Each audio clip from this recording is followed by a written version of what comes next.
what we did was, when we looked around for who to vote for, most poor people and black people didn't know who the candidates were.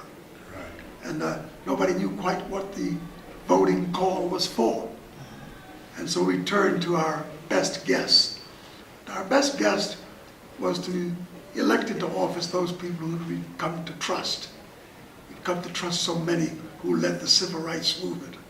Well, they stepped away from movement politics into governing politics. And whether it's Andy Young, whether it was Julian Bond, whether it was people, John Lewis, go on and on with all of these people were the hub and the heart of the civil rights movement, of the rebellion. They went off to become the governing body. Once they went off to do that, they left the movement. They let it go dry. Nobody replenished them. Nobody planted new seeds. So we went off to become ingratiated with the halls of power. We got anointed with platforms to speak, and we got comfortable with our own voice. And we did not see what was happening on the plantation. And soon we lost traction. We lost our young. We lost our communities.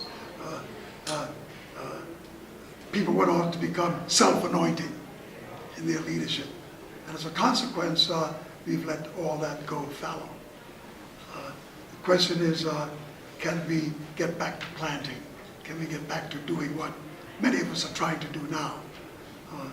Many of us are back in our communities, at a grassroots level, in the prisons of America, looking at the incarceration, dealing with young black men and women caught up in the gang culture.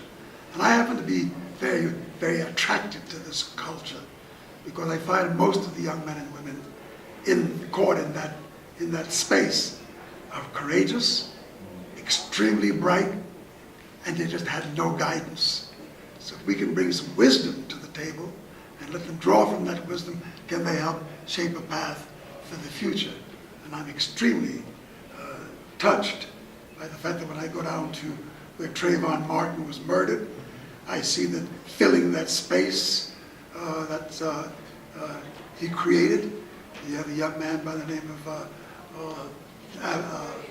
Philip Agnew. Well, Philip Agnew reminds me every bit of Dr. King.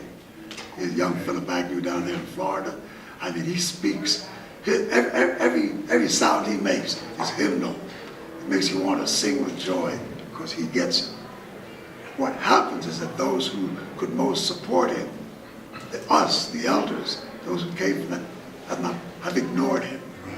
So, but we're out there. There are things that can be done and we should be doing.